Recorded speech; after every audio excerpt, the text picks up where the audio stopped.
Hello guys, welcome to my YouTube channel Agrinonymous. Let's start with the introduction. Who am I? As per the name of the channel, I'll not be disclosing my name here, but I'm an aspirant of JRF Agronomy. मैंने last year 2024 में अपना BSc agriculture honours complete किया है और मैं JRF 2025 इस साल appear करने वाली हूँ। तो फर्स्ट क्वेश्चन ये आना चाहिए आई गेस कि मैं what am I doing here making videos on this public channel instead of studying for my exam that is next to next month as per ICR form आ चुका है, एग्जाम की date आ चुकी है।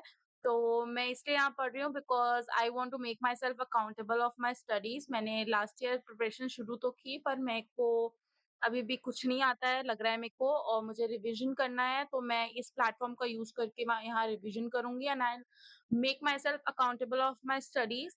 How will I make myself accountable? मैं targets दूंगी अपने आप को, उस टारगेट को कंप्लीट करूंगी। तो हम यहाँ क्या क्या करेंगे?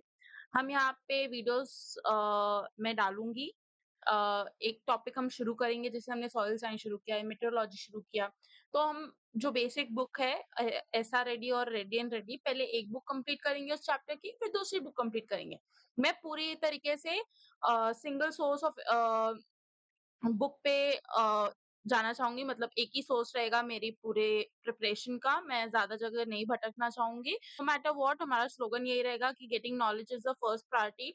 एमएससी, पीएचडी, पोस्ट डॉक सब कर सकते हैं, सब डिग्री ले सकते हैं, बट अगर आपके पास डिग्री और उस चीज की नॉलेज नहीं है तो आई डोंट थिंक कि उसका कोई मतलब होता है। तो हमारा एक ही मोटिव रहेगा कि we have to gain the knowledge of this particular subject.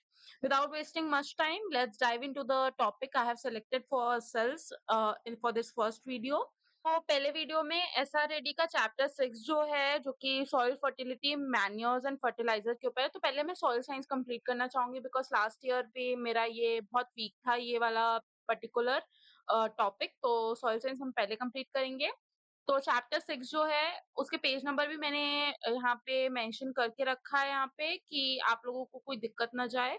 आप लोग या तो बुक है आपके पास तो आप बुक से साथ-साथ पढ़ सकते हैं, या तो मैंने पूरे नोट्स दे चुके हैं, ये आपको डिस्क्रिप्शन बॉक्स में लिंक में मिल जाएगा आपको। आप इसे नोट्स डाउनलोड कर सकते हैं और नोट से भी पढ़ सकते हैं।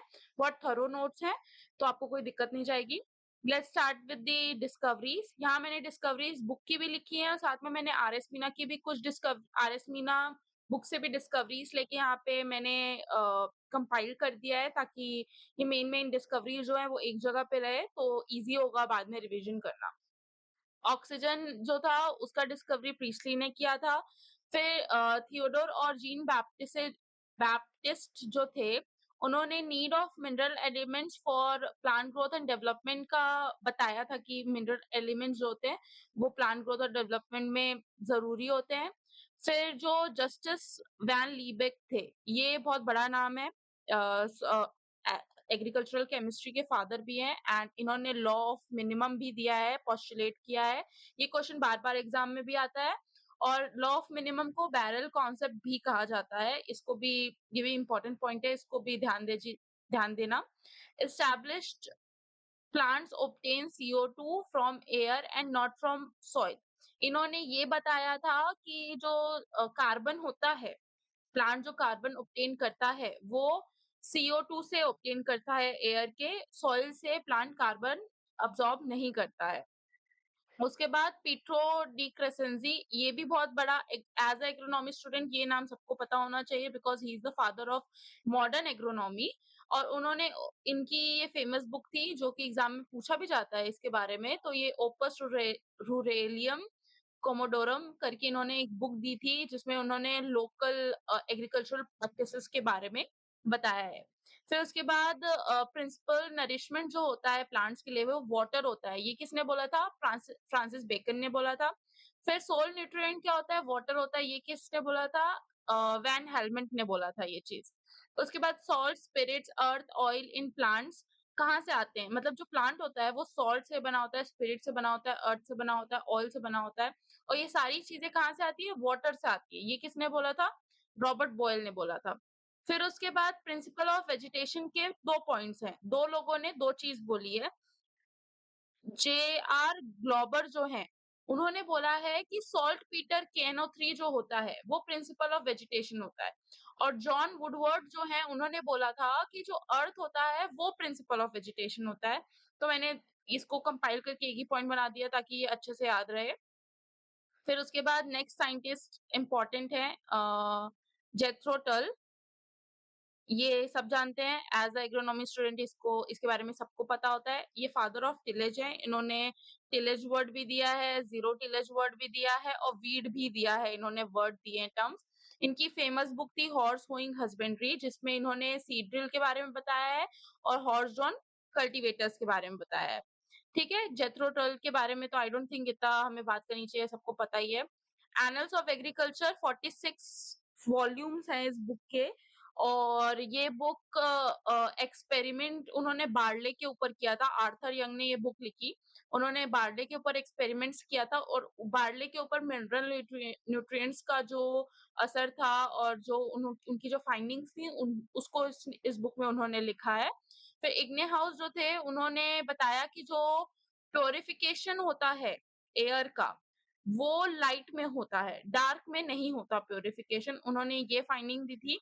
फिर जो थियोडोर थे, उन्होंने बताया कि जो कार्बन होता है वो एयर से डिराइव्ड होता है। देन सर हम्फ्री डेवी जो थे, उन्होंने एलिमेंट ऑफ एग्रीकल्चर केमिस्ट्री लिखी है और उन्होंने ये भी बताया है कि सी फ्रॉम जो एयर से हम कार्बन आता है, जो प्लांट लेते हैं, वो मोस्टली रूट्स लेती हैं। प्लांट का जो पार्ट जो लेता है वो मोस्टली रूट्स रहता है, रूट्स अब्सॉर्ब करते हैं कार्बन का मोस्ट ऑफ द पार्ट। फिर बोसिंगॉल जो थे वो father of field plot technique थे, ये भी इम्पोर्टेंट पॉइंट है। देन जेबी लुइस और जेबी गिलबर्ट जो थे उन्होंने रोथैम्स्टेड एक्सपेरिमेंटल स्टेशन लगाया था वीट के ऊपर इंग्लैंड पे। यही experimental station first time Kanpur पे लगा था इंडिया में। मैंने ये पॉइंट यहाँ लिखा नहीं है बट ये भी इम्पोर्टेंट पॉइंट है कि कानपुर में फर्स्ट टाइम ये एक्सपेरिमेंटल स्टेशन लगा था। इन्होंने ये भी बताया था कि plants need PNK for their growth and development. फिर जेबी लुइस ने शायद एसएसपी भी वो किया है, एसएसपी भी सिंथेसाइज किया था। ये आगे हम जब फर्टिलाइजर का पॉइंट पढ़ेंगे तो हम उस पे देखेंगे इसको। फिर स्कोलेसिंग एंड मंड्स जो थे उन्होंने बताया कि नाइट्रिफिकेशन जो होता है वो क्लोरोफॉर्म से स्टॉप हो जाता है और वापस फ्रेश सीवेज वाटर डालने से नाइट्रिफिकेशन फिर से शुरू हो जाता है। फिर जो आर वॉरिंगटन थे उन्होंने बताया कि क्लोरोफॉर्म और CO2 दोनों से नाइट्रिफिकेशन स्टॉप होता है और अनस अनस्ट और अनस्टेरिलाइज्ड सॉइल जो होता है उसको डालने से वापस से नाइट्रिफिकेशन शुरू हो जाता है। फिर एस विनोग्रेड्स्की जो थे उन्होंने सोमोनस और नाइट्रोबैक्टर दोनों को आइसोलेट किया था। उन्होंने बताया था प्लांट और सॉइल में क्लोस्ट्रिडियम जो होता है उसकी प्रेजेंस उन्होंने इंडिकेट की थी और बताया था उसके बारे में। उनको फादर ऑफ सॉइल माइक्रोलॉजी बोलते हैं। ये जितने फादर वाले चीज़ मैं बताते जा रही हूँ उसको अच्छे से आप लोग याद कर लीजिएगा बिकॉज़ इट्स वेरी इंपॉर्टेंट क्योंकि फादर वाले क्वेश्चन पूछ देता है एग्ज़ाम में। देन हेल रीजल और जो विल्फार्ट थे, उन्होंने बताया कि एन फिक्सेशन होता है, लेग्यूम जो होते हैं वो एन फिक्सेशन करते हैं। फिर बिजरिंग जो थे, इनका नाम भी बहुत फेमस है सॉइल बायोलॉजी में। इन्होंने बैसिलस रेडियोकोला जिसको आज हम राइज़ोबियम बोलते हैं और सारे लेग्यूम्स में पाया जाता है राइज़ोबियम नाइट्रोजन फिक्सेशन के लिए, वो आइसोलेट किया था उन्होंने और इन्होंने सॉइल और प्लांट में एज़ोटोबैक्टर की प्रेजेंस का इंडिकेशन दिया था। जो शूमेकर थे उन्होंने existence of capillary and non capillary porosity के बारे में सॉइल में बताया था। देन विव डॉकुचेव इनको फादर ऑफ पेडोलॉजी बोलते हैं क्योंकि इन्होंने सॉइल प्रोफाइल का स्टडी आइडिया दिया था। जो आज हम सॉइल प्रोफाइल पढ़ते हैं, इन्होंने ही वो आइडिया दिया था कि हम सॉइल प्रोफाइल स्टडी कर सकते हैं और इन्होंने नेचुरल बॉडी कॉन्सेप्ट भी दिया है। फिर कैटो जो थे उन्होंने लैंड क्लासिफिकेशन किया था। किसके अकॉर्डिंग किया था? Relative value of specific crop के अकॉर्डिंग उन्होंने लैंड क्लासिफिकेशन करके दिया था। ई वोल्नी जो थे वो उनको हम father of modern soil conservation कहते हैं। डेविएन श्लूबलर जो होते हैं जो हैं उनको हम उन्होंने बताया था कि important of physical properties of soil in plant growth, कितनी ज्यादा फिजिकल प्रॉपर्टीज इंपॉर्टेंट होती है सॉइल की प्लांट ग्रोथ के लिए। And this is the very important point, CEC concept किसने दिया था? थॉमसन एंड वे ने किया था। यहाँ पे जितने भी कॉन्सेप्ट के बारे में मैंने बताया है उसके बारे में हम बाद में पढ़ेंगे, as we will dive into soil science. सारे कॉन्सेप्ट धीरे धीरे आते जाएंगे, हम धीरे धीरे उसको पढ़ते जाएंगे। तो पहले अब हम एसेंशियलिटी पे आ जाते हैं। हम यहाँ एसेंशियलिटी और फंक्शनैलिटी के बारे में, functions of mineral essential elements पढ़ेंगे। और क्या बोलते हैं, नेक्स्ट चैप्टर में हम मोबिलिटी एंड ऑल टॉपिक पे जाएंगे। तो 90 से ऊपर एलिमेंट्स हमारे प्लांट बॉडी में पाए जाते हैं, पर 17 को हमने एसेंशियल डीम किया है। कौन कौन से हैं? सीएचओ, ये स्ट्रक्चरल है, ये एयर से, यहाँ मैंने लिखा है एयर से मिलता है, तो इतना वो इम्पोर्टेंट नहीं है। और इसके फंक्शन भी इतने इम्पोर्टेंट नहीं, क्योंकि सीएचओ तो हर ऑर्गेनिक कंपाउंड में पाया जाता है, तो हमें इतना इसमें ध्यान देने की जरूरत नहीं है। एनपीके जो होते हैं वो प्राइमरी होते हैं, जैसे मैंने क्लासिफिकेशन में यहाँ लिखा है, ये प्राइमरी होते हैं। और सीएएमजीएस जो होता है वो सेकेंडरी होता है, यहाँ क्लासिफिकेशन में दिया हुआ है। उसके अलावा जितने भी एसेंशियल एलिमेंट्स पाए जाते हैं वो सारे essential element trace elements micronutrients होते हैं। तो क्लासिफिकेशन जो है एसेंशियल एलिमेंट्स का, वो बिग थ्री बोला जाता है एनपीके को, क्योंकि ये सारे प्लांट्स में लगभग पाया जाता है और सारे प्लांट्स में लगभग इसका इसका नीड होता है। तो सारे फर्टिलाइजर्स में भी एनपीके होता ही होता है। अदर एलिमेंट्स बाय जो हम सॉइल से जो अदर एलिमेंट्स हमको मिलते हैं उनको दो में डिवाइड किया गया है, मैक्रोन्यूट्रिएंट्स, माइक्रोन्यूट्रिएंट्स। मैक्रोन्यूट्रिएंट्स जो होते हैं वो 1000 से ज्यादा जो होता है वो माइक्रोन्यूट्रिएंट्स होता है। जो 100 के इक्वल और कम होता है उसको माइक्रोन्यूट्रिएंट्स होते हैं। माइक्रोन्यूट्रिएंट्स जो होते हैं वो ट्रेस में पाए जाते हैं, और हमेशा इसका यूज या कोफैक्टर की तरह होता है या एंजाइम कैटलिस्ट की तरह होता है। इनका यही यूज है, फंक्शंस में हम आगे पढ़ने वाले हैं इनको। फिर बेनिफिशियल एलिमेंट्स होते हैं। बेनिफिशियल एलिमेंट्स कौन कौन से होते हैं? सोडियम, सिलिकॉन, कोबाल्ट और वैनेडियम। बेनिफिशियल ये वो एलिमेंट्स है जो कुछ प्लांट्स के लिए बेनिफिशियल है, जिनके बिना उनकी लाइफ लाइफ साइकिल नहीं कंप्लीट हो रही है, पर हायर प्लांट्स में इनको एसेंशियल डीम नहीं किया गया है, पर ये बेनिफिशियल है। फिर मेंजल कर्वी ने भी एक क्लासिफिकेशन दिया है, किसके बेसिस पे दिया है? बायोकेमिकल बिहेवियर और फिजियोलॉजिकल फंक्शन के बेसिस पे 4 ग्रुप में हमने डिवाइड किया है। तो जो सी कार्बन, हाइड्रोजन, ऑक्सीजन, नाइट्रोजन और सल्फर होता है, फर्स्ट ग्रुप है, ये ऑर्गेनिक मटेरियल में ये पाया जाएगा और एंजाइमेटिक प्रोसेसेस और ऑक्सीडेशन रिडक्शन में इनका यूज होता है। मेनली ये स्ट्रक्चरल है। फिर पी एंड बी, फॉस्फोरस और बोरॉन जो होता है वो एनर्जी ट्रांसफर में यूज होता है इसका। और इस्टरिफिकेशन जो होता है नेटिव एल्कोहल ग्रुप्स का, यहाँ पे इसका यूज होता है। फिर K C M G M N C C L N I, potassium, calcium, magnesium, manganese, chlorine, nickel, ये ऑस्मोटिक बैलेंस या आयन बैलेंस जो होता है, ऑस्मो रेगुलेशन जो होता है हमारे प्लांट के अंदर, उस पे इसका यूज होता है। और एंजाइम कॉन्फर्मेशन जो होता है उसमें, जैसे कोफैक्टर होते हैं एंजाइम के उसमें, और कैटालिसिस में जो यूज होता है, ये वाले सारे एलिमेंट्स वहां यूज होते हैं, उनके हिसाब से इसको डिवाइड किया गया है। फिर आयरन, कॉपर, जिंक और मोलिब्डेनम जो है वो चिलेट्स के फॉर्म में, मेटेलोप्रोटीन्स के फॉर्म में यहाँ पे प्रेजेंट होता है। जो मेटेलोप्रोटीन्स होते हैं ना, वो वैलेंसी बहुत ज्यादा दे पाते हैं, मतलब इनका वैलेंसी एक्सचेंज बहुत ज्यादा रहता है, तो इनकी वजह से जो होता है ना, इलेक्ट्रॉन ट्रांसपोर्ट फास्ट होता है और वायबल होता है प्लांट के अंदर, इनके ये मेटेलोप्रोटीन्स की वजह से। ठीक है। फिर बेस्ड ऑन आयनिक फॉर्म्स या मेटल और नॉन मेटल के बेसिस पे 4 है। एक कैटायन है, एक एनायन है, एक मेटल है और एक नॉन मेटल है। ये आप रीड कर लीजिएगा इसको। नाइट्रोजन का 2 फॉर्म होता है, एक कैटायन फॉर्म होता है, एक एनायन फॉर्म होता है। कैल्शियम का एक ही फॉर्म होता है, मैग्नीशियम का एक फॉर्म होता है, पोटेशियम का एक फॉर्म होता है, कॉपर का एक फॉर्म होता है, देन आयरन का भी एक ही फॉर्म होता है, मैग्नीज का एक फॉर्म होता है, जिंक का एक फॉर्म होता है, निकल का एक फॉर्म होता है। फास्फोरस के दोनों फॉर्म्स एनायन फॉर्म में होते हैं।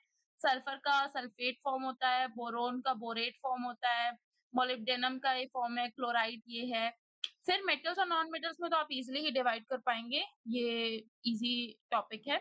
Then criteria of essentiality, important topic.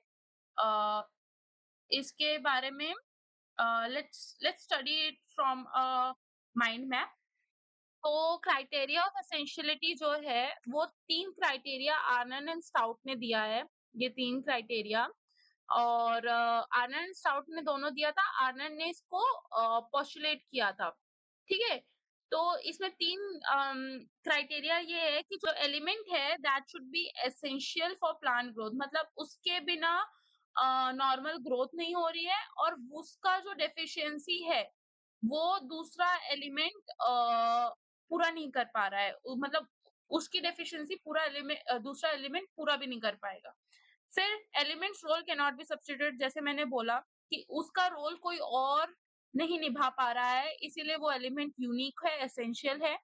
Elements role must be directly involved in plant metabolism, मतलब उसका एक स्पेसिफिक बायोकेमिकल फंक्शन होना चाहिए, इनडायरेक्ट इफेक्ट नहीं होना चाहिए, उसका एक डायरेक्ट इफेक्ट होगा, तभी वो एसेंशियल एलिमेंट होगा।